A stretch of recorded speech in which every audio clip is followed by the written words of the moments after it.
Nananawagan din po ako sa Senado na imbestigahan ang 100 billion insertion ni Presidente.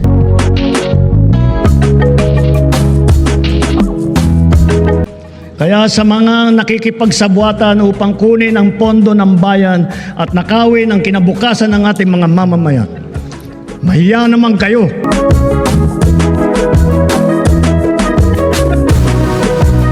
March 2025 pa lang, si Speaker ay nagpaparinig na sa akin sa aming meeting that he will shoot me if I will talk. Former Congressman Zaldico, kinumpirma ang ginawang pananakot ni na Pangulong Ferdinand Marcos Jr. at dating Speaker Martin Romualdez laban sa kanya.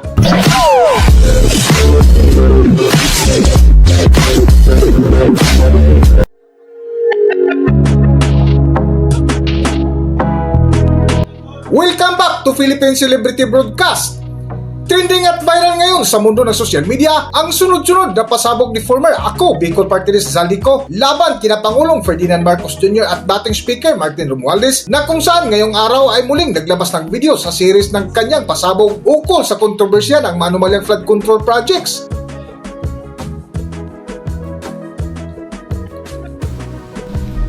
Para sa bawat Pilipino, alam ko na buo ang galit ninyo sa akin ngayon.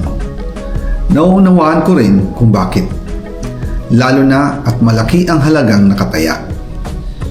Pero bago kayo humusga, hayaan ninyong ipaliwanag ko ang buong katotohanan. Matagal akong hindi nagsalita dahil may direktang utos sa akin. Huwag nang bumalik ng Pilipinas at manahimik na lamang. Umalis ako noong July 19, 2025 para sa aking medical check-up. Nakaplanong bumalik pagkatapos ng SONA ni Pangulo. Pero habang papauwi na ako, tinawagan ako ni dating Speaker Martin Romualdez at sinabihan, "Stay out of the country. You will be well taken care of as instructed by the President." Noon naniniwala pa ako sa kanila, kaya't hindi ako bumalik. Tumikom ang aking bibig, sumunod ako, pero ang hindi ko alam, ang ibig pala nilang sabihin sa aalagaan ka namin ay gagamitin ako bilang panakipbutas sa kanilang kampanya laban sa korupsyon. Ginawa nila akong poster boy ng kanilang sariling kasinungalingan. Ngayon, hindi na ako mananahimik, ilalabas ko ang lahat ng katotohanan. May resibo, may ebidensya at may pangalan. Nagsimula ito nung tumawag si Sekmina Pangandaman sa akin nung nag-umpisa ang BICAM process last year, 2024. Ang sabi niya, katatapos lang ng meeting nila ni Pangulo at may instructions na mag-insert o magpasok ng 100 billion worth of projects sa BICAM. At sinabi pa ni Sekmina, you can confirm with Yusek Adrian Bersamin dahil magkasama sila sa meeting ni Pangulong BBM noong araw na yon. Tinawagan ko po agad si Yusek Adrian Bersamin at tinanong ko kung may instruction nga ba ang Pangulo na magpasok ng 100 billion during their meeting. Ang sabi niya ay totoo nga po. Right after our conversation, tinawagan ko po si dating Speaker Martin Romualdez at nireport ko ang instructions ng Presidente to insert the 100 billion projects. At sinabi niya sa akin, what the President wants, he gets. After ng ilang araw, nag-set po ng meeting si Sekmina Pangandaman at Yusek Adrian Bersamin sa amin ni dating Speaker Martin Romualdez sa Aguado Building in front of Gate 4 ng Malacanang at nandun din po si Yusek Jojo Cadiz. During the meeting, binigay po ni Yusek Adrian Bersamin ang listahan na worth 100 billion. Tinanong ko po si Yusek Adrian kung saan galing ang listahan. Ang sagot niya, galing kay PBBM mismo at binigay niya ito mula sa brown leather bag. Nung sinabi po ni Yusek Adrian Bersamin yung brown leather bag, naalala ko noong nasa Singapore kami right after the elections of May 2022 sa Hilton Hotel, kami ni dating Speaker Martin and PBBM habang pauwi at pabalik ng Pilipinas, hinabol ng PSG ang brown leather bag at ang sabi ni PBBM, maiwan na lahat, wag lang ang brown leather bag. Kaya naniwala ako na utos talaga ito ng Pangulo. Pagkatapos ng ilang araw, I informed sina dating Speaker Martin Romualdez, Sekmina Pangandaman, Yusek Adrian Bersamin, and Yusek Jojo Cadiz na kung pwede 50 billion lang ang ipasok sa program funds dahil sobra ang DPWH funds versus sa DepEd. In practice, hindi pwede na mas malaki ang budget ng DPWH kaysa edukasyon. And yung balance na 50 billion, ilagay na lang sa program funds for the 2025 budget. Dahil Office of the President din ang nagre-release ng lahat ng unprogrammed funds. Pagkatapos ng isang araw, tinawagan ako ni Sekmina at sinabi ang mensahe ng Pangulo. Ipasok ninyo yan dahil pinangako na sa akin ni Speaker Martin yan at hindi na pwedeng baguhin. Kumbaga, ang utos ng hari hindi pwedeng mabali. Again, I informed the Speaker and asked clearance about the instructions ng Pangulo. At ang sabi niya, wala tayong magagawa. Kaya po nagtataka ako kung bakit sinasabi ni Pangulo na hindi niya makilala ang budget. Samantalang lahat na binawas at dinagdag sa mga ahensya ng gobyerno ay humihingi ng approval sa kanya si Sekmina Pangandaman. Bago namin ginawa o tinapos ni Senator Chis Escudero during the BICAM. Sinabi pa ni Sekmina, everything is cleared with the President. Basta importante, pasok ang pondo na request ng Pangulo. The following day, sinabi ni Sekmina, approve na si Presidente BBM sa lahat na binawasan na ahensya. Masaya na ang Pangulo dahil naipasok ang gusto niyang 100 billion insertion. Wala pong perang napunta sa akin. Lahat po ng insertion napunta sa ating Pangulo at Speaker Martin Romualdez.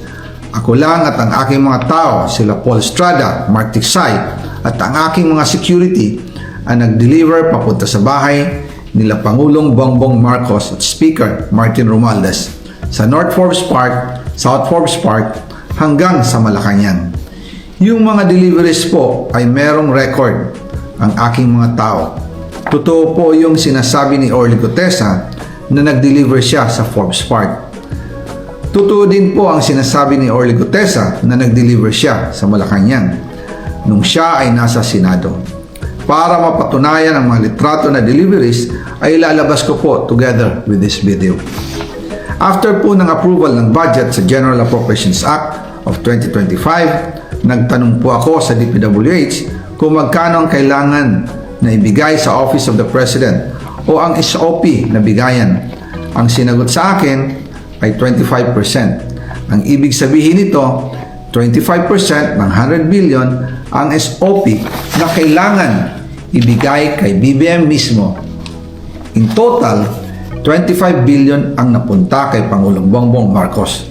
Kaya ngayon ay hinahamon ko si Ombudsman Remulla kung seryoso talaga siya sa mga sinasabi niya sa kanyang press release na idadamay niya pati si Martin Romualdez kung magbibigay ako ng ebidensya. Patunayan niya ngayon ang pronouncement niya. Imbestigahan niya ang fraternity Brad at ang kanyang kaibigan na si Speaker Martin Romualdez kung talagang tutupad siya sa tungkulin niya. Imbestigahan din niya si President Bongbong Marcos. Sabi nga ni BBM nung SONA, let's do it right at mahiya naman kayo, hindi po ba?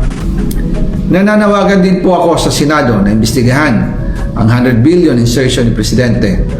Alam ko po na hindi gagawin ni Ombudsman Remulla ang hamon ko. Pero magaling ang Senado sa investigasyon at ako ay naniniwala na dahil sa kanila, lalabas ang katotohanan. Yung pong listahan ng mga projects, ilalabas ko din kasama ng video na ito. Dahil dito, mas lalong darami ang ipa-file na kaso sa akin. Ginagamit ng administrasyon ang buong resources ng bansa para tumahimik ako, para masira ang aking kredibilidad. Darami din ang banta sa buhay ko at ng aking pamilya.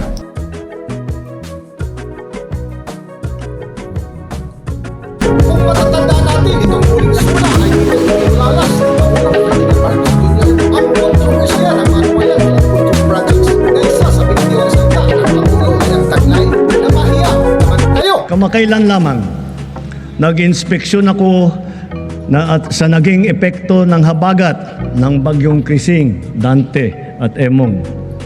Kitang-kita ko na maraming proyekto para sa flood control ay palpak at gumuho. At yung iba, guni-guni lang. Huwag na po tayo magkunwari. Alam naman ng buong madla na nagkakaraket sa mga proyekto.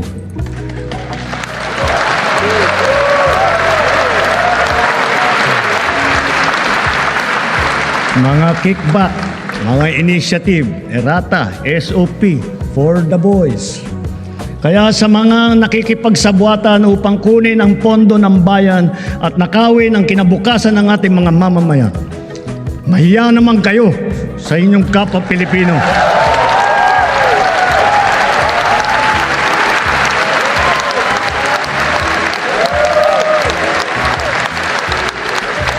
Mahiya naman kayo sa mga kabahayan nating naanod o nalubog sa mga pagbaha. Mahiya naman kayo lalo sa mga anak natin na magmamana sa mga utang na ginawa ninyo nang binulsan nyo lang ang pera.